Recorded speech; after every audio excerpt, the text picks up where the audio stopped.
Valeu. Olá, bom dia a todos, e se forem assistir em algum outro momento, boa tarde, boa noite a todos, todas e todes.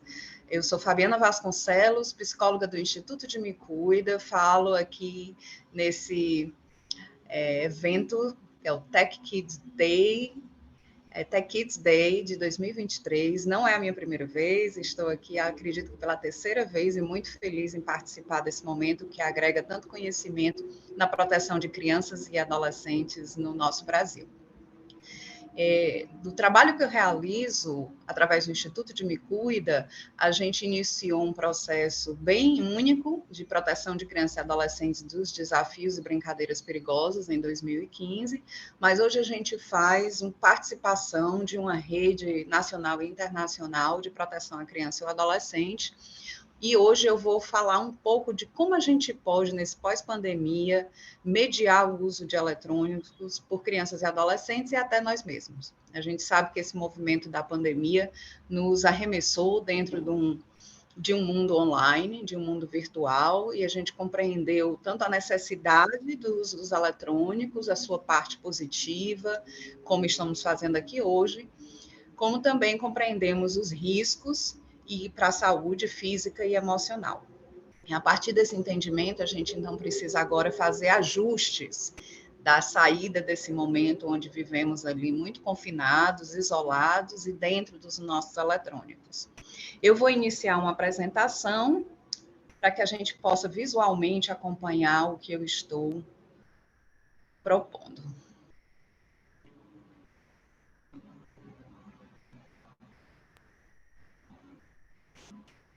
Estão conseguindo visualizar?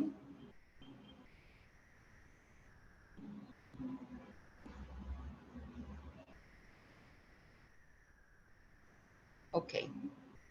Bom, a gente está visualizando sim, ela está no modo apresentação com os slides pequenos do lado esquerdo e a principal do lado direito, tá bom? Tá. Tudo bem. Então, começando aqui um pouquinho pela história do Instituto, algumas pessoas já conhecem a história, mas para quem é novo, aqui é a primeira vez que você vem conhecer o trabalho do Instituto de Me Cuida, nós iniciamos nossos trabalhos em 2015, com uma fundação aqui, de terceiro setor, uma ONG, e o nome de Me Cuida vem a partir de Dimitri. Dimitri é um jovem de 16 anos que, infelizmente, perdeu a sua vida para um acidente, vitimado por uma brincadeira perigosa, muito conhecida hoje em dia como o desafio do apagão. Lá em 2015, essa prática era conhecida como o desafio do desmaio. E, ao longo desses anos, ela oscila em aparecer e desaparecer, até porque ela não é uma prática que nasceu com a internet ou surgiu com os eletrônicos. As práticas chamadas de jogos de não oxigenação, elas existem pelas nossas pesquisas desde 1950.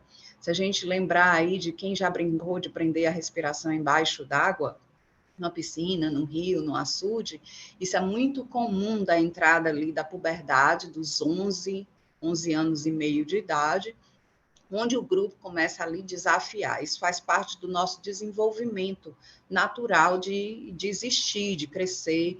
E o adolescente, ele sente uma necessidade muito grande de compreender quem ele é no mundo. Quem é o seu grupo, as transformações do corpo, as transformações das emoções, da sua mente. E nesse circuito de transformações existem as práticas de desafios. Então, essa dos jogos de não oxigenação, elas passaram, claro, para o mundo digital, porque ele é um mundo, assim como o físico, assim como o presencial, onde ele vai propor as mesmas coisas. O que é o diferencial? É que dentro desse mundo digital, eu vou ter acesso a milhões de criatividades e talvez uma prática, um jogo, um desafio, uma brincadeira que não chegaria a um grupo, hoje em dia chega. Nós temos acesso à informação de uma forma muito veloz, de uma forma muito intensa e num volume muito alto. E para a gente compreender esse mundo digital, eu vou mostrar aqui para vocês alguns dados, porque a gente precisa, como adulto responsável, seja você um educador, um profissional de saúde, e todos nós temos famílias, se não temos filhos, temos sobrinhos, temos afilhados, temos crianças ao nosso redor, a gente compreender aqui o que significa esse mundo online. Então, nesse momento aí, você está visualizando a pesquisa da TIC Kids Online. TIC significa Tecnologia de Informação e Comunicação. Essa é uma pesquisa muito densa, que é feita anualmente no Brasil, entre crianças e adolescentes de 9 e 17 anos de idade, para compreender o uso da internet, o impacto da internet na vida das famílias também, porque dentro dessa pesquisa, as famílias, os responsáveis, os guardiões, pais e mães, são acessados também para compreender se o que os adolescentes e as crianças estão falando é também uma verdade para as famílias, se essas informações elas têm uma coerência. O que é que eu trouxe aí de dado? Como ela é uma pesquisa muito densa, a gente precisa, então, coletar os dados somente que são pertinentes ao nosso diálogo aqui. Primeira coisa é compreender o tanto de crianças e adolescentes que as nossas crianças que estão em casa vão acessar. Então, se eu estou entrando num aparelho via internet, ele não tem ali nenhum protocolo de segurança, não existe nenhuma privacidade, nenhuma mediação parental, ela adentra um mundo acessando cerca de 23 milhões de crianças e adolescentes só no Brasil. Então, antes, uma criança que estava dentro de um espaço onde ele ia acessar o seu grupo físico, vamos dizer, 25 crianças na escola, mais o grupo da família, de primos, o grupo do condomínio, ou o grupo da rua, a gente está falando aí de um grupo onde a família ela tem uma capacidade de absorver o conhecimento de quem são os pais, de quem é essa família, quem é essa criança, quem é esse adolescente, e como ele vai poder observar no mundo físico, e às vezes nem tanto, o que as crianças e adolescentes estão fazendo, a gente não vai conseguir fazer isso na escala dos milhões. Então, quando ele entra nesse mundo digital, quando ele entra dentro dos eletrônicos, através das ferramentas de mídias ou de comunicação, ele está potencialmente acionando o conhecimento de uma variedade de milhões de crianças e adolescentes. E aqui eu não estou falando nem dos adultos. Por que eu escolhi esses outros dados que tem aí? Na pandemia, até a pandemia, nós tínhamos ali pela Sociedade Brasileira de Pediatria as recomendações de uso, e a gente vinha num circuito, vamos dizer, de 5 anos, onde as famílias estavam começando a compreender o que era uma mediação parental, porque tudo isso é novo, é um conhecimento que a gente está absorvendo à medida que a tecnologia se desenvolve. Então, a gente tinha ali de 0 a 3 anos de idade, era 0 tempo de tela, de 3 a 5 anos de idade, 1 hora, de 30 minutos a 1 hora, mediado, com conteúdos selecionados, e assim a gente ia desenvolvendo.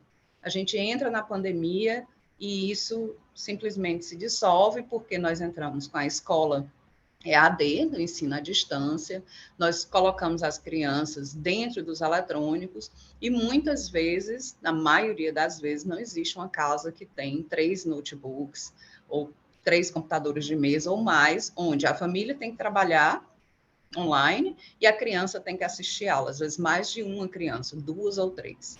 Então, nós fornecemos para a criança o smartphone. E aí a criança vai acessar um mundo que antes talvez ela não fosse acessar, e a gente ainda não está ciente da necessidade da mediação parental. A gente coloca a criança dentro de um modo onde ela pode se comunicar privadamente. Por isso que esse dado sobre o uso do WhatsApp está aí.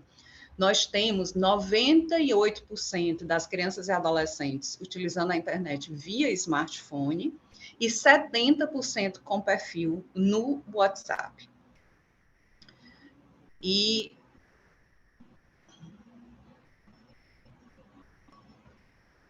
perdão, caiu aqui a tela. Então, nessa situação que a gente está apresentando, aí a gente tem também o dado da TikTok, que é uma ferramenta que cresceu na casa dos milhões também durante a pandemia, porque as crianças, elas se viram na seguinte situação, a gente não tem mais os espaços nossos, a gente não vai para a escola. Eu lembrei ele, não, já fechei. Mó grosso? Tem alguém com o microfone ligado. E aí, dentro dessa esfera, as crianças foram retiradas dos seus espaços onde elas se sentiam mais privadas, mais na capacidade de se comunicar com os seus pares, num modelo onde a gente conseguia ali estar em praças diferenciadas. O que aconteceu foi que as crianças foram para uma praça diferenciada digital. Então, o Facebook, hoje em dia, são adultos, acima de 40 anos de idade. A gente tem o Instagram, que aí ela é uma ferramenta para jovens e adultos até os 40 anos. É como se fossem pracinhas mesmo. E as crianças não querem circular nesse ambiente. Então, a TikTok veio como uma ferramenta que subiu aí a possibilidade das crianças de navegarem no espaço onde suas famílias não estavam interagindo. Então, a gente cresce nesse número de crianças e adolescentes utilizando essa ferramenta, que a maioria das famílias, durante a pandemia, não sabia nem que ferramenta era essa. E assim temos várias outras que as crianças acessavam.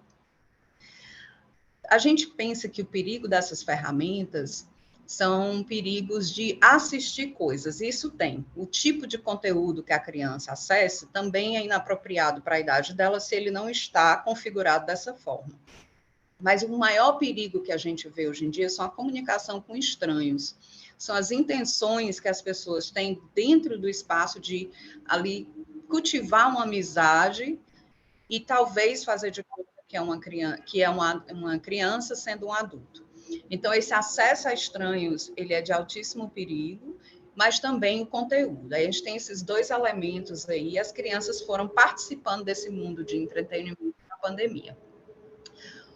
E aí, nesse modo privado, ele começa a se comunicar sem que as famílias tenham noção do que é que está acontecendo. Dentro desse espaço, nós vemos aí, através dessa estatística, que a televisão ela ficou para trás do uso do smartphone, assim como todos os outros aparelhos disponíveis na casa, inclusive o console de jogos, como o Xbox e o PlayStation, ele não é um dos maiores problemas. O que é que a gente está visualizando aqui? Que a maioria das crianças e adolescentes e adultos no Brasil estão utilizando a sua internet via smartphone. Isso faz com que a gente tenha uma série de necessidades de saúde. Só para a gente ter uma ideia, fora da casa dos crianças e adolescentes, para o geral, esse é o número de pessoas em cada uma dessas redes no Brasil que estão utilizando a ferramenta, e se a sua criança e adolescente entram dentro dessa ferramenta sem a mediação parental, a gente está olhando aqui uma comunicação na casa dos 165 milhões de pessoas via WhatsApp, e a gente tem aqui 73,5 milhões de pessoas utilizando a ferramenta TikTok. Então, essa é a dimensão dessa cidade digital, desse universo digital que crianças e adolescentes acessam. E aí, para compreender um pouco do que são esses riscos para a saúde, numa parceria com a Sociedade Brasileira de Pediatria, a gente definiu aqui 3 campos de risco. Nós temos no Instituto a ideia de que nós precisamos conhecer para compreender e depois prevenir. E é esse caminho que eu estou tomando aqui. O caminho número 1, a gente parece até que a gente vai se assustar, né, com essa quantidade de perigos e de riscos, mas se eu não tiver conhecimento deles, eu não posso fazer uma compreensão da dimensão e de como eles podem atingir a minha casa, de como eles podem atingir as minhas crianças ou as crianças que estão ao meu redor. E num terceiro momento, eu aprendo a fazer um trabalho de prevenção que é possível. Então, dentro do grupo de risco 1 que temos aí, nós temos o uso precoce de longa duração de jogos online, redes sociais, filmes e vídeos. Esse risco 1, ele é muito pertinente para as crianças da educação infantil. Né? Para quem é pai e mãe, o que é isso? É a criança de 0, né, que é 1 ano de idade, até 4, 5 anos de idade. Dentro desse período, que continua recomendado, mesmo depois da pandemia, que de 0 a 3 anos é 0 tempo de tela. A necessidade disso é que não existe ainda, dentro da nossa configuração humana, do nosso desenvolvimento, uma capacidade de se tornar humano, sujeito, que simboliza o mundo, que compreende as regras sociais, que consegue ser efetivo dentro do campo social, consegue fazer amizades, desenvolver relações, desenvolver o cognitivo, a capacidade funcional de existir dentro de uma família, de uma escola. Isso não existe se você não tiver o contato humano. A gente não tem como ainda, talvez daqui a 100 anos, mas ainda a gente não tem essa possibilidade de substituir o contato humano por uma tela. O que aconteceu dentro desse circuito é que as famílias utilizam os aparelhos eletrônicos como uma forma de aquietar a criança, como se fosse uma chupeta. Aí eu vou ali, eu preciso fazer meu jantar, a criança está fazendo muito barulho, está me chamando muito, e aí eu uso o eletrônico como uma forma de aquietar a criança, de deixar ela sem me atrapalhar. E aí a gente está num circuito onde a criança precisa ser silenciosa, e isso é muito perigoso, não existe criança silenciosa. A criança que está passiva na tela de 0 a 3 anos, ela está somente absorvendo conteúdos que ela não sabe ainda o que fazer com eles.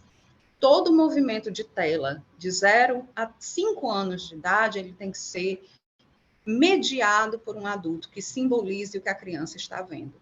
Aponte que aquilo é uma ficção, aponte que aquilo é um personagem, aponte que aquilo ali tem que ser reflexível, tem que pensar sobre aquilo que eu estou assistindo.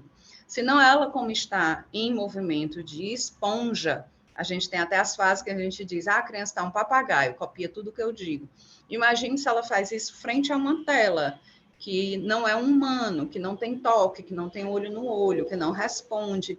Então, a criança ela começa a imitar alguém que não tem correspondência humana. Isso é muito problemático. Quando ela chega na escola, ela não consegue socializar, ela não consegue compartilhar, ela não consegue se frustrar. E isso são características sociais impossíveis de não ter. Eu não tenho como eu me ter sucesso como humano se eu não tiver essas interações. Então, de 0 a 3 anos, continua sendo 0 tempo de tela. E aí a gente diz assim, Fabiana, isso é impossível, principalmente no pós-pandemia. Se ele é impossível, você tem que selecionar o tempo e o conteúdo que a criança está assistindo. Eu não posso deixar ela em movimento intermitente de tela, onde ela não vai ter noção do que está aparecendo. Propaganda entre os vídeos. Se você assiste um canal de vídeo, uma plataforma de vídeo, que ela é em modo contínuo, ela não para depois que você assistir um vídeo, você está submetendo, você mesmo às vezes, mas a criança a está assistindo vídeos que não foi você que selecionou. Não são coerentes com os valores da sua família, não são coerentes com a idade da criança, não são coerentes com o aprendizado que você gostaria que ela tivesse. Então, dentro da tela, eu tenho que ter as restrições do que a criança vai acessar. É do mesmo jeito no mundo físico. O que é que a sua criança de 0 a 3 anos de idade acessa fisicamente que você acha pertinente? Que espaço é esse que a criança vai e que ela pode ficar assistindo coisas no campo físico? Essa comparação é muito importante, porque a gente esquece que a tela é um mundo social, a gente esquece que a tela tem um impacto socioemocional, que ela tem um impacto físico, inclusive no desenvolvimento da criança, da formação dos olhos, da musculatura do olho, da parte cognitiva e analítica do cérebro, da minha capacidade de compreender como é que as coisas se desenrolam no campo do real. Então, tudo isso tem que estar na compreensão de como, quando e quanto eu vou expor a minha criança na tela. A criança pequena. Passando aí para o risco 2, aí a gente vê essa lista muito longa de dependências e uso problemático das mídias. A gente, infelizmente, está acessando a coluna 2 e 3 nesse pós-pandemia de uma forma muito intensa. Nesse movimento de sobrevivência, que foi o que a pandemia trouxe para nós, a gente estava mais preocupado em conseguir estar sobrevivendo àquele período. A gente tinha uma série de medos e receios associados ao que estava acontecendo ali. Então, a gente tem adultos responsáveis compreendendo como eles iriam sobreviver na pandemia, e todos esses riscos aí que a criança e o adolescente estava passando, eles não estavam ainda dentro da nossa configuração de perigo, porque é a primeira vez que a gente passa por uma situação dessa como país. Nós não temos essas ferramentas ainda, criamos agora, e nesse movimento de compreender como é que essas ferramentas de sobrevivência precisam estar também em paralelo com o que está acontecendo com a criança e adolescente, é uma novidade. Então, nós estamos aqui entendendo a sobrevida do pós-pandemia. E o que foi que a gente viu? As crianças ficaram imersas dentro de espaços digitais que a gente chama de laboratório de dopamina. O laboratório de dopamina, sim, são os lugares onde os criadores de aplicativos, de software, eles montam equipes para dizer o que é que pode capturar mais um humano dentro de um espaço de tela. O que é que configura ali uma atração e o que é que mantém a pessoa conectada ao mundo digital por um tempo suficiente para que eu possa ter propaganda, para que eu possa ter comercial, e aquilo ali tudo é uma configuração de todos os aplicativos, eles são de lucro. Aí você diz assim, mas eu não pago. A gente não paga em valor monetário. Eu não pago em dinheiro, mas eu pago com as minhas visualizações, as minhas curtidas, as minhas buscas, os meus dados pessoais, os meus interesses. Tudo isso é informação, é dado, e é com isso que você paga o acesso àquela ferramenta que você considera de entretenimento. Então, as crianças estão ali absorvidas nos laboratórios de dopamina. Por que a gente chama assim? Cada vez que eu vejo, vamos dar um exemplo aqui, uma imagem que me agrada, uma que é muito popular e famosa na internet, são os vídeos de gatos. Inclusive, a gente tem influenciador digital que hoje em dia vive só de falar da vida dos seus gatos em casa. E por algum motivo a gente tem uma atração por esses bichinhos e a gente fica ali dentro de um circuito de assistir aquilo, porque quando eu vejo algo que eu gosto, eu tenho essa dopamina, que é um neurotransmissor, que faz com que eu vá novamente em busca daquele mesmo prazer. Só que a quantidade de dopamina que eu recebo, da gratificação que eu recebo ao assistir um mini vídeo de 30 segundos, ele é muito pequeno. Então, eu vou em busca de um pouco mais, e de um pouco mais. E nisso eu passei 40 minutos absorvidos dentro daquele espaço passivo. Não tem nada acontecendo ali, não tem troca humana, eu não estou aprendendo alguma coisa nova, ela é literalmente passiva. Eu não estou dentro de um processo onde eu estou desenvolvendo a minha capacidade de pensar, de ser criativo, de utilizar aquela informação para alguma outra coisa. Eu estou simplesmente me gratificando. Eu estou rindo, eu estou tendo uma sensação de conforto e eu busco mais e mais. Só que à medida que eu busco mais, ela nunca é suficiente. É por isso que é chamado de dependência, porque eu estou sempre em busca de algo que me gratifique, mas a quantidade que me é oferecida nunca é suficiente. Isso cria ansiedade, estados depressivos, e esses momentos a gente diz assim, a criança está muito vazia, não consegue fazer nada, improdutiva, apática, é porque ela está em constante estado de gratificação. Isso tem um impacto na criança muito grande. E tem outros efeitos aí. Informações recebidas que são inadequadas, a quantidade de informação até que um adulto recebe é impossível de ser administrada. A gente não tem estrutura emocional, neuronal de absorver o volume de informação que a gente recebe nesses mini vídeos de 30 segundos, até mesmo 1 minuto. Se eu passo 30 minutos em um vídeo tem 1 minuto, eu assisti 30 vídeos com informações diferenciadas, a gente não tem estrutura para isso.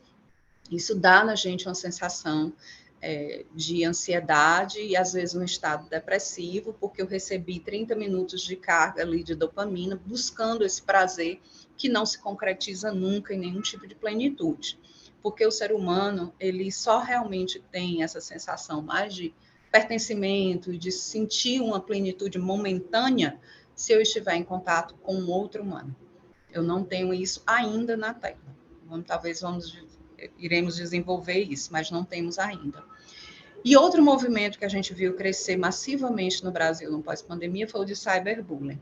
Então, a gente arremessou as crianças dentro do mundo online, não tínhamos ali nenhum tipo de resolução de conflito, e as crianças, quando entravam em conflito porque estavam vivendo inúmeras perdas. Eu não quero imaginar o que é ser um pré-adolescente, um adolescente que literalmente perdeu 2 anos da sua vida. Então, dentro desse espaço, a gente sofreu lutos. Crianças e adolescentes passaram por lutos. Lutos dos seus anos escolares, do seu tempo na escola, com seus amigos. Houve perdas muito grandes. E nem todo mundo vai acessar um processo de psicoterapia para trabalhar esses lutos, essas perdas, reorganizar isso e se estabilizar. Então, as crianças foram resolver conflitos através de uma coisa muito comum do ser humano, que é o descarregar aquilo. E esse descarrego ele foi feito através de cyberbullying. Então, eu tenho um conflito com uma criança X, eu monto um grupo de WhatsApp para falar mal daquela criança X. Ou então, eu monto um grupo em algum outro espaço de mídia e aí aquela pessoa vira alvo disso. É uma violência que pode ser constante, diária, e submete a pessoa também a um estado de saúde mental muito complexo e complicado, precisando até de especialistas para poder administrar. E nessa sequência aí a gente viu outras coisas, sedentarismo, porque não tinha mais os espaços de movimento, de esporte, de práticas de atividade física. Vimos um aumento muito grande da obesidade, transtornos da imagem corporal com o uso de filtros, a quantidade excessiva de influenciadores que falam de ir à academia, de ter o corpo perfeito, tanto para meninos como para meninas, isso afetando a autoestima. Aí temos os problemas físicos, né, de uso de headphones, afetando a parte auditiva, os visuais, crescimento da miopia em crianças e adolescentes, problemas posturais, porque a gente fica curvado, deitado, para olhar uma tela que é muito pequena, a lesão do esforço repetitivo por conta do uso do controle do videogame, e aí os grandes problemas que a gente ainda encontra hoje, que adentram um campo de conhecimento de práticas sexuais que não está de acordo com a idade, às vezes até o próprio adulto olhar aquilo é excessivo, a vulnerabilidade com estranhos, que a gente chama do grooming, que podem ali fazer um aliciamento de crianças e adolescentes, e os comportamentos autolesivos e a indução e riscos de suicídio.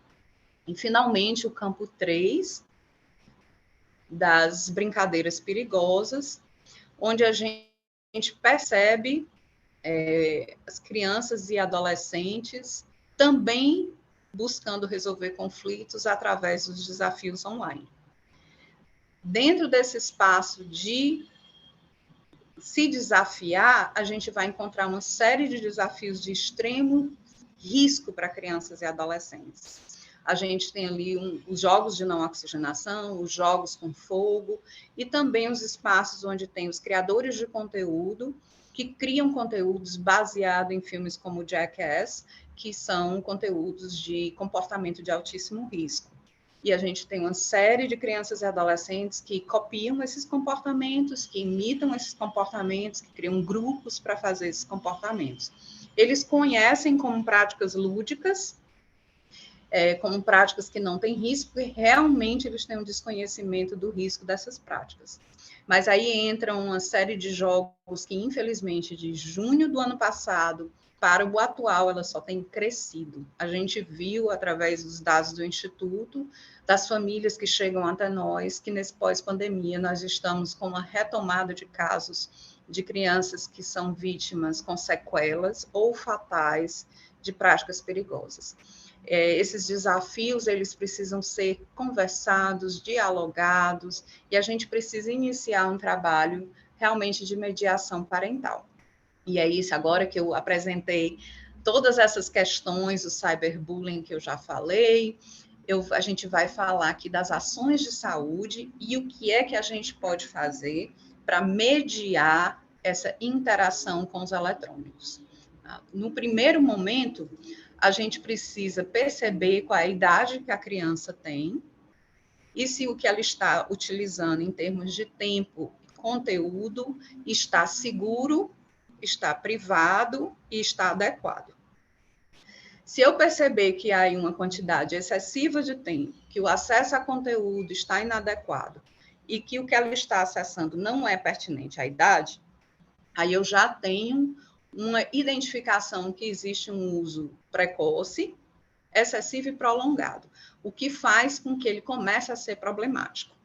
E eu preciso, então, intervir de forma imediata e buscar especialistas que me ajudem a retirar. A gente sozinho como família, é uma missão muito solitária, tirar uma criança e adolescente dentro desses espaços dopamínicos. Então, eu preciso realmente de um suporte de um especialista. Até porque crianças e adolescentes neurobiologicamente, elas não escutam mais as famílias.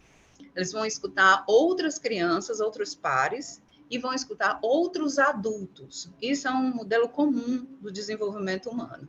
Então, é preciso que dentro desse sistema eu tenha outros adultos que as minhas crianças confiem e eu saiba quem são os pares dessas crianças, porque aí eu posso acessar esse conhecimento e os grupos, né? E aí eu vou, nesse modelo, tentar fazer essa prevenção de um aumento aí já do que está, desses transtornos físicos e mentais, dos comportamentos associados ao uso problemático e da dependência digital. Mas vamos à parte importante, que é a alfabetização midiática e a mediação parental. O que é que a gente pode fazer? Existe um caminho. Esse caminho, ele começa aí com a ideia de que no zero eu preciso estipular para que serve aquele aparelho, qual é a função dele, por que a criança está utilizando. Ele não é um aparelho de entretenimento, essa é a número 1. O smartphone, ele não está ali só para que eu passe o dia em entretenimento, o dia me divertindo, o dia me gratificando, ele tem uma função. É uma função de comunicação com a família, é uma função de acessar a escola dentro daquele smartphone, de eu poder participar de um grupo que foi formado para um objetivo. Então, tudo isso tem que estar ali no início. Depois que eu faço e tenho essa conversa, e você pode perguntar assim, mas no pós-pandemia eles já estão dentro. Não tem problema, a gente reinicia essa conversa com a criança de forma bem sincera, se você perceber que tem um uso ali já problemático. E aí vem o diálogo. O caminho é sempre de conversar e compreender. A primeira coisa, antes de eu fazer uma palestra para criança e adolescente que eu tenho em casa, eu vou ouvir. Crianças e adolescentes querem ser ouvidas. Dentro do consultório e dentro dos trabalhos que eu faço de prevenção com criança e adolescente, a primeira coisa que eu pergunto é o que é que vocês mais desejam num adulto? É de serem ouvidos. Então, a gente primeiro vai ouvir. Você vai acessar a criança através de se mostrar realmente interessado. Eu não vou fingir interesse, eu vou mostrar realmente que eu estou interessado. E nesse mostrar que eu estou interessado, eu vou conseguir dialogar com a criança a partir dos interesses dela, que nesse pós-pandemia nós estamos em um distanciamento muito grande. Estamos nós, nos nossos entretenimentos online, e as crianças nos dele, e a gente não está se comunicando. E ali tem uma criança e adolescente que, se não for guiada, ele vai encontrar conteúdo que é inadequado. Então, eu preciso estabelecer um diálogo que é diário e constante. Eu preciso acompanhar os movimentos de rede. Eu preciso acompanhar os aplicativos. Eu preciso saber e ter o controle dos aplicativos. Crianças e adolescentes não conseguem fazer isso sozinhos. A gente não tem, principalmente nesse pós-pandemia, como nos abster ou continuar vendo esse campo como um campo somente de entretenimento sem risco. Isso não é mais uma verdade, não era antes, no pós-pandemia, muito menos. Então, a gente tem que entender que nós, como adultos responsáveis, precisamos ter uma participação ativa. Então, esse diálogo se instala ali, e aí, dentro disso, eu vou estabelecer limite, presença, restrição e uma reação adequada. O que a gente vê muito é que a família diz, a criança tirou um 5 numa prova, aí ela perde o celular. Isso não tem a menor pertinência com a prova. Você está tirando da criança uma... Clésia, eu acho que seu áudio está ligado. Perdão. Dentro do espaço, acho que continua ligado. Dentro do espaço que a criança estabelece ali com a troca digital, eu, como família, preciso saber qual é a reação de acordo com a importância daquele mundo para ela. Então, se ela tem um grupo de amigos que ela se identifica e toda tarde eles entram para jogar 30 minutos de videogame e eu tiro o celular dela, eu estou tirando a criança de uma participação no mundo social. Se ela tirou 6 numa prova, tirar o celular, será que é adequado? O que é que você realmente está ganhando com isso? Eu tenho que ter uma pertinência. A criança descobri que ela passa 3 horas no YouTube. Então eu vou cortar por uma semana. Você está tirando algo que é do campo social. Então, essas reações, elas têm que ser pertinentes. A criança pode... então hoje você não vai. Por 2 horas você não vai. Até a hora de você ir para o futebol, você não vai. Eu tenho que ter uma pertinência do tempo e do que eu vou fazer. Porque ela não pode ser essa reação. Aí você vai passar 1 mês sem acessar a internet. Primeiro que você não vai cumprir com isso. Não existe isso. E aí você perde a credibilidade de uma reação pertinente com o uso dos eletrônicos. Eu não concordo fazer escola igual a celular. Né? Ela não tem essa pertinência. A gente tem que pensar numa matemática do dia a dia, nesse pós-pandemia.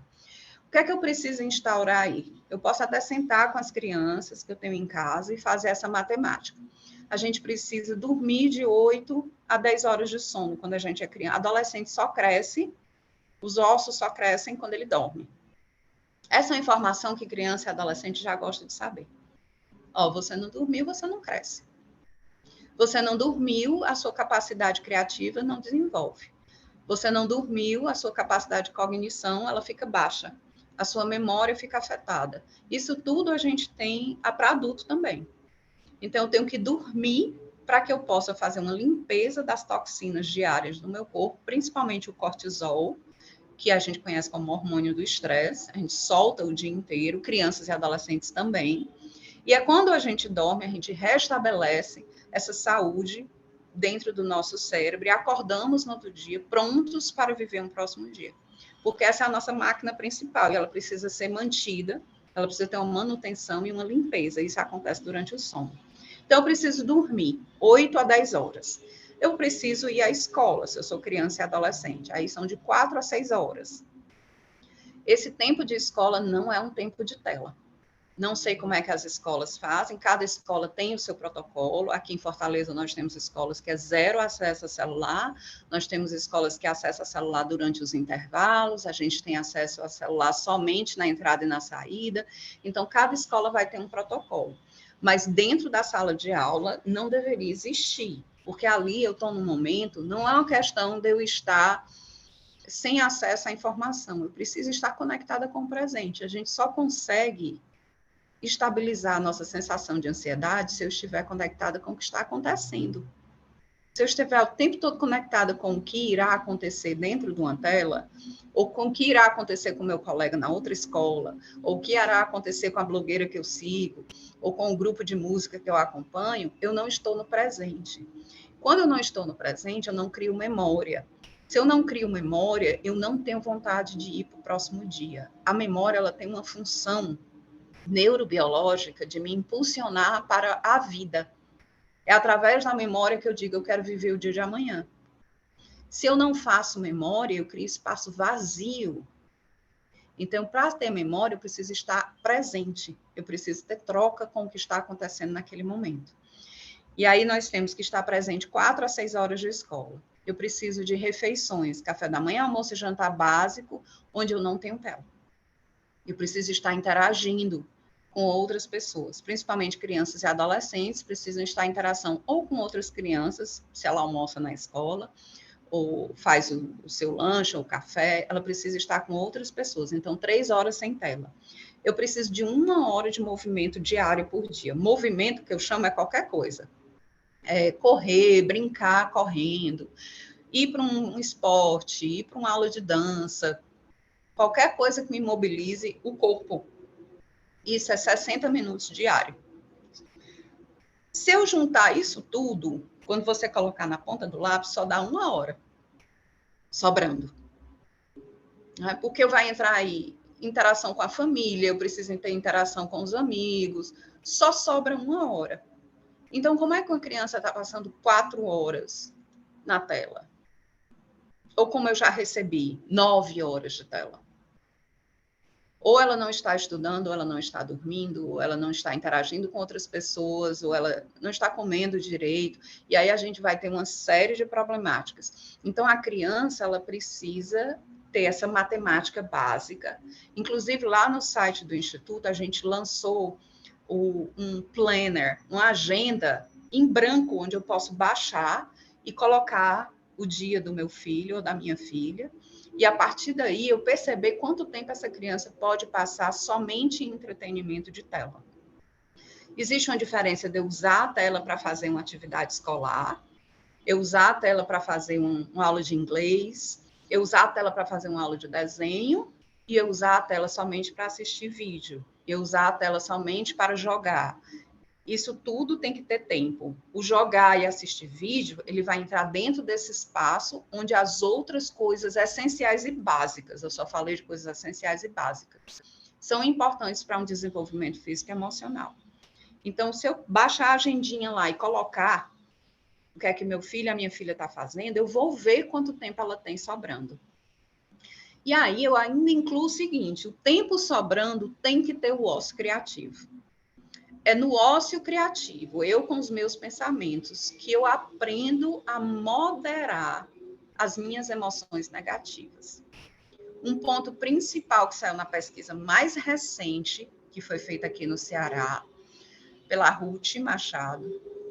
A Ruth completou um perfil de adolescentes e ela viu o seguinte, quem busca desafios na internet são crianças que têm curiosidade, todas. Impulsividade, algumas.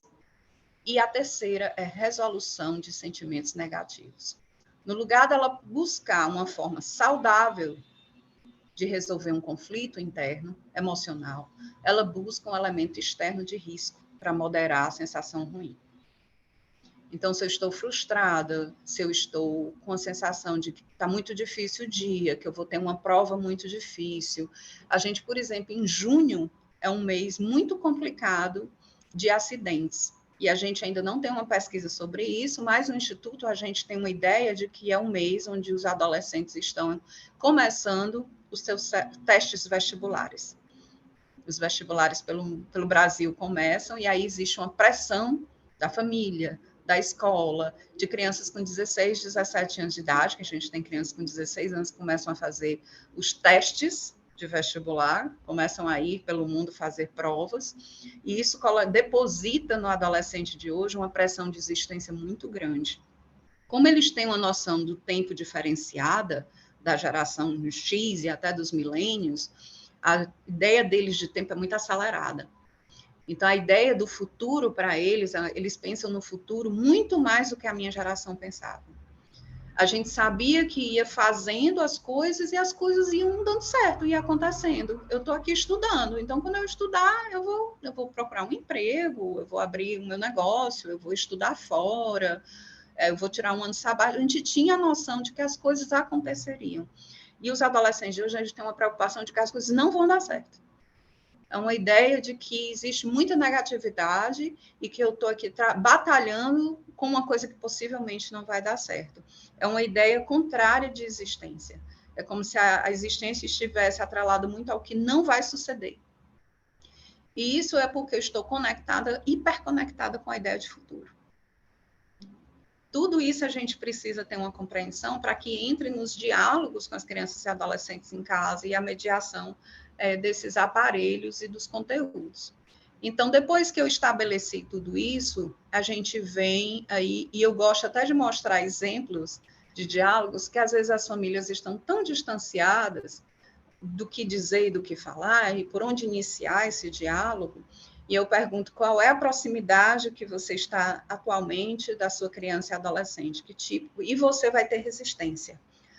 O adolescente, que antes começava com 11 anos de idade, 11 anos e meio, hoje em dia, 9 anos, ele já está nesse processo. E aí ele vai ter uma resistência muito grande de conversar com você, dependendo dos valores pré-estabelecidos ali, do tipo de diálogo. Então, acessar esse lugar, ele vai ser, a princípio, difícil. Ele não vai ser um lugar fácil de acessar. A gente não está falando aqui de modelos simples, nem de nada milagroso. Isso não existe. Realmente é um trabalho a ser feito. Então, ali eu vou iniciar um diálogo e um campo de confiança com a criança, onde eu vou começar a questionar e entrar nesses mundos. Eu vou dar um exemplo aqui do uso do Roblox, né? O Roblox é uma plataforma muito utilizada, principalmente por meninas, é uma plataforma de jogos. E você entra, você monta um avatar para participar desse mundo, você pode, inclusive, criar um apelido para você, que não é o seu nome, e você entra nesse mundo de jogos e começa a jogar ou com pessoas que estão lá no espaço do jogo, ou com pessoas que você conhece, já sabe quem é o avatar e convida para jogar naquela hora. Se você tem uma criança que joga no Roblox, você já entrou nesse mundo? Uma das coisas que eu achei muito interessante do Roblox é que eu tive um adolescente que trabalha comigo, que eu pedi para ela montar meu avatar. A gente sentou no chão, aí eu disse, vamos lá, quero compreender o que é um Roblox, eu não sei. Ah, tia, você não sabe o que é um Roblox? Não sei não, mas eu vou saber agora que você vai me ensinar. E aí a gente colocou o Roblox, baixou o Roblox, fez um download no meu smartphone, eu fiz o processo todinho para ver como era. E ela me montou como se eu fosse uma criança. No final, eu estava de sainha xadrez, de lacinho no cabelo. Aí eu disse para ela, nossa, parece que eu tenho 12 anos. Aí ela disse, parece mesmo. Eu disse, mas eu não tenho. E eu vou entrar no mundo parecendo que eu tenho 12 anos. Será que tem muita gente dentro desse espaço que faz isso? E aí eu já levantei uma questão reflexiva para a criança que ela não iria pensar só. Se eu não estiver dentro desse mundo, observando como é que ele acontece, como é que eu vou prevenir? Com essa adolescente, a gente trabalhou contato com estranhos, o que é um grooming, como é que uma pessoa adulta fantasiada de criança pode se aproximar de mim, como é que ele percebe a minha vulnerabilidade, quando é que ele vai convidar para ir para um espaço privado de conversa. Então, tudo isso só foi possível fazer porque, junto com a adolescente, eu baixei o Roblox e entrei no mundo. Não tem outra forma. Eu preciso saber que mundo é esse que a criança está navegando. E ali eu vou começar a questionar. O que é que você gosta de fazer aqui dentro? Por quê?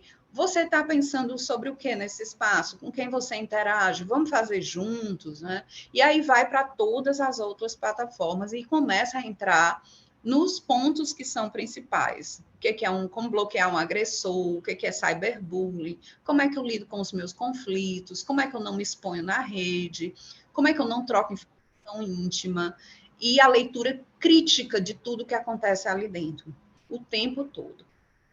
Compreender os limites que eu estabeleço, não só tem as horas que eu falei ali, que está dentro do Manual de Saúde Digital para criança, adolescente, pais e professores da Sociedade Brasileira de Pediatria, como também a gente tem que ter uma regra básica ali na base da minha educação digital em casa. Toda mídia é 13 anos para cima, toda mídia. Então, se você tem uma criança e adolescente que utiliza essa mídia abaixo de 12 anos, você é 100% responsável pelo que ela está acessando. Toda mídia, qualquer aplicativo de comunicação ou de rede social, ele é de responsabilidade parental. E aí, se eu tenho essa responsabilidade, eu preciso saber como é que eu faço essas configurações de monitoramento, tá? Todas essas ferramentas, e aqui não tem o TikTok, mas é porque eu vou abrir outra página aqui para mostrar uma coisa, todas elas têm classificação indicativa e têm controle parental e mediação de segurança. Antes de eu instalar qualquer coisa, eu preciso saber os pontos de diálogo com a criança, de como esse monitoramento vai se dar. Por exemplo, eu tenho famílias que chegam e dizem, Fabiana, eu quero uma sessão contigo para que você explique para os meus adolescentes por que é importante o monitoramento. E aí a gente vai entrar num diálogo com a criança ou adolescente para que ele se dê conta de que existe, dentro desse processo de adolescer, que eu não quero que meus pais participem, um item de proteção. E aí a gente estabelece ali um acordo, né, de tanto que a gente protege. Sabendo se é possível. Eu tenho sobrinhos, a gente faz com todos eles. Tem um momento de raiva, quando a gente coloca o controle de conteúdo ali de 10 a 11 anos, aí porque queria de 15, e a gente simplesmente não retrocede. Não, você não tem acesso a conteúdo de 15 anos, vai ser de 10 a 11 anos, ou então você não tem.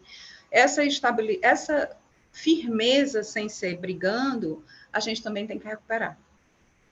Existe aí também na criança, na família, que passa o dia fora de casa, às vezes a gente compensa. A gente quer ceder porque sente uma culpa interna de não estar com a criança do jeito que a gente queria, de não estar acompanhando do jeito que a gente queria. Infelizmente, o nosso modelo social coloca os adultos responsáveis mais fora de casa do que dentro, né? E aí, infelizmente, a gente não tem como combater isso nesse momento. Não temos essa oportunidade de dizer assim, somos 2 ou 3 ou 4 adultos, vamos aqui compartilhar os espaços de tempo com essa criança e voltar para a antiga ideia de que quem educa é uma vila. Eu tive um privilégio, quando eu olho para hoje, eu entendo que eu, por exemplo, tive um privilégio muito grande. Eu cresci numa cidade do interior, com uma família muito grande, que quando uma mãe ou um pai se ausentava, tinha uma série de tios e avós que entravam ali para fazer essa figuração. Nós não temos mais esse formato hoje em dia. Hoje em dia, a gente precisa que essas famílias vão trabalhar simplesmente porque precisam estar ali sustentando a sua sobrevivência. Então, a gente precisa ter esses modelos de controle à mão. A gente precisa entender que eles existem. Eu vou interromper o compartilhamento dessa tela para compartilhar uma outra. Vou compartilhar uma outra tela aqui que é importante, que é sobre uma segurança primordial.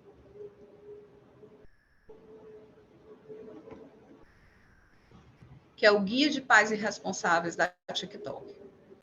Por que eu decidi compartilhar isso? Porque, como a gente viu, 58% das crianças e adolescentes, isso é de 2021 a 2022, a gente está com os dados novos saindo e a gente vai ver que esse número é bem maior. Então, dentro desse espaço aqui, a gente tem, isso é dentro da própria plataforma, que pode ser acessado no smartphone. Aqui eu estou acessando via notebook. Então, tem aí Guia de Pais Irresponsáveis. Ele vem explicando o que é o TikTok, como é curtinho. E os passos iniciais. Conta, apelos a menores. Porque é importante que seu adolescente envie a data de nascimento real, né? Você tem 18 anos? Sim. Diretrizes da comunidade, informações básicas. Aí aqui começam os recursos. Sincronização familiar. Isso aqui significa que eu posso criar um QR Code a partir do aplicativo, o adolescente faz a leitura do QR Code e está sincronizado. O que ele assiste e vê, a família vê também. Mas tem essa sincronização. Eu posso ainda, na sequência dessa página, bloquear palavras que eu não queira que a criança veja, bloquear hashtags. E aí a gente vem num curso completo. Conta privada, bloquear comentário, não ter o guia da família, né? Ferramentas de segurança, você pode ver todas as ferramentas. Segurança online, 5 dicas para os adolescentes sobre regras, sobre confiança. E aí a gente vai... Isso aqui não tem só para esse aplicativo. Ele tem para Instagram, ele tem para o YouTube. E ele tem uma ferramenta maravilhosa, dentre as que eu vou mostrar aqui, que é a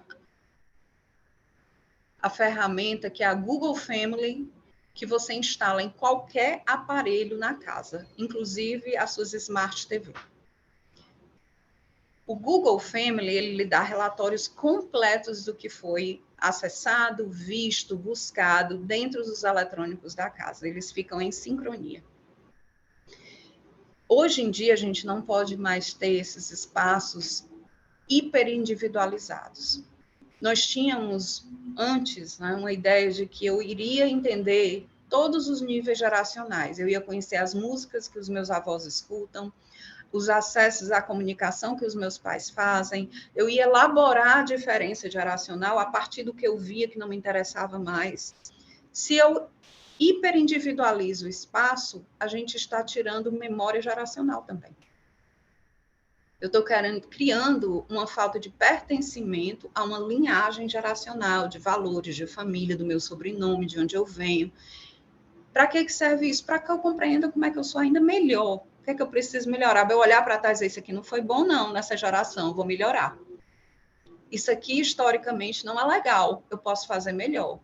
E eu posso começar a ter um entendimento de que eu faço parte de um processo, que eu faço parte de uma sociedade, que eu preciso compreender as mudanças do tempo, e que até eu, como nova geração, preciso educar quem está para trás, fazer os letramentos que a gente tem hoje em dia nas mudanças das gerações. Os nossos jovens, eles têm um conhecimento que a minha geração nunca teve como jovem. E um dos principais valores que a gente tem hoje em dia é a capacidade de comunicação democrática em casa. Eu também cresci numa casa que não existia isso. Era tá dito, tá dito. Então, essas mudanças de como administrar uma família, a gente tem que aí incorporar os diálogos e os pertencimentos no mundo digital. E entender que esse serzinho que eu tenho em casa, ele pode sim também trocar comigo.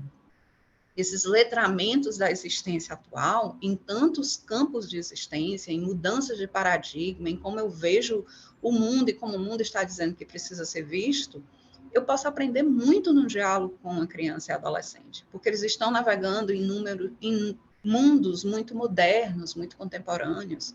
Essa troca é rica. E, ao mesmo tempo, eu posso dizer, olha, eu fazia assim no meu tempo. E eu faço isso com os adolescentes que eu trabalho. Eu mostro como era, tem coisas que a gente se identifica, e tem coisas que a gente não se identifica e que a gente troca. Eu pensava assim. Aí eu disse, mas hoje em dia não se pensa mais assim. Então, quando eu compreender que eu preciso participar desse mundo com experiência de vida, porque tem muitos pais que dizem assim, mas a criança sabe do aparelho mais do que eu, ela sabe porque ela é curiosa. Numa palestra essa semana, os adultos riram porque eu disse assim, quando eu recebo um aparelho, troco um smartphone novo eu como adulto, eu quero saber se o WhatsApp está funcionando e o Instagram. E aí eu tenho medo de mexer no aparelho, ele vai desformatar completamente, eu vou perder essas duas ferramentas. E o adolescente, não. Ele abre, ele investiga, ele busca, ele vai atrás, ele sabe onde é que faz um vídeo, onde é que faz um upload, onde é que tira isso, coloca aquilo. Eles são curiosos sobre essa ferramenta. É um mini computador. Então, nós, como adultos, temos que ser curiosos também sobre essa ferramenta. E dentro disso, eu tenho que carregar comigo a ideia de quem tem a experiência de vida, a capacidade de estipular onde é que o risco está e como identificar, sou eu como adulto. E a criança ou adolescente precisa ter isso dentro do campo físico e digital. As ferramentas existem, os especialistas existem, o Instituto de Me Cuida é somente uma fatia dos especialistas no Brasil e no mundo.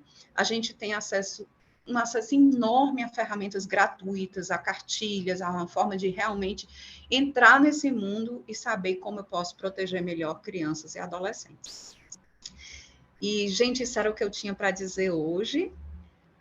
Eu não sei como é que funciona, se a gente conclui aqui, se há uma abertura de perguntas.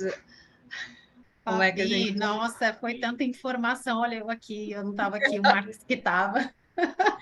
Eu vi você.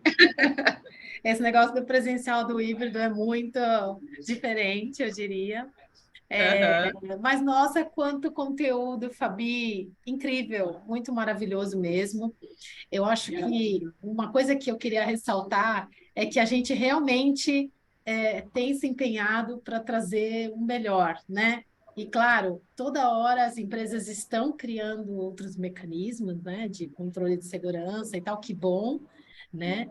E que o que eu acho que é importante, assim, talvez hoje as pessoas não vão conseguir lembrar de tudo no final do dia e falar, nossa, estou pronto, né? A gente está gravando, então a gente vai depois disponibilizar todo o conteúdo, mas a educação ela é uma repetição, ela é uma continuidade, né? Então, eu achei muito legal, tem bastante informação aqui, gente, a gente não pode desperdiçar. Esse trabalho de Me Cuida é sensacional, Fabi está sempre trazendo essa preocupação, e por incrível que pareça, às vezes eu não vejo muito, Fabiana, inclusive, só falando da questão das brincadeiras perigosas, eu não vejo muito esse tipo de com discussão. Eu vejo muito as pessoas falando da questão do predador, né? Dos jogos e tal, mas pouco falando de brincadeiras perigosas. E, gente, tem, porque ali a internet, de novo, ela não foi feita para criança. Então, tem vídeo de tudo quanto é coisa. Então, esse trabalho de vocês é lindo, Fabi. Muito obrigada, viu, por você ter vindo. Eu que agradeço. Eu queria dizer também que a cartilha específica sobre os jogos de não oxigenação, que ajudam as famílias e as escolas, está disponível em PDF para download, para leitura digital.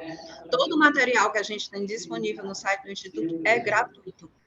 Nós temos um livro para educação digital, que pode iniciar uma conversa com as crianças pequenininhas de 2 a 5 anos de idade, que está no nosso Instagram, a família pode ler em casa e já começar a trabalhar aí os riscos dos jogos de oxigenação com os pequenos. A gente, infelizmente, viu esse crescimento e agora é uma hora de um diálogo muito aberto com crianças e adolescentes. Eu digo muito que meu modelo é direto. E hoje em dia a gente porque as crianças estão sabendo mais informação do que a gente pensa que elas sabem. Sim, então sim. Eu vou muito no primeiro eu tiro delas o que é que elas querem saber, o que é que elas sabem, e depois a gente vai num diálogo mais direto. Então eu fico aqui disponível, o Instituto também. Acessem as nossas redes, que lá é só educação para o mundo digital, feita para vocês. Fabi, só uma coisinha, você tinha comentado de um planner, tá no site também? Tá no Instagram e tá no Tá no site. Instagram. Tá Então no tá bom. Instagram e tá no site. Pode baixar de lá, se você já quiser começar a fazer. Né? Essa ferramenta de como dialogar também está lá. A gente tudo está no Instagram disponível. E mais informação sobre os jogos, por exemplo, sintomas, sequelas, como identificar. A cartilha está disponível com tudo isso, inclusive com fotos. Ai, que bom. Tá ótimo. Fabi, muito obrigada, gente. Excelente. Obrigada aqui por todos os comentários. Vejam depois direitinho o site do Jimmy Cuida, realmente é um assunto muito, muito importante que a gente pouco conversa, tá?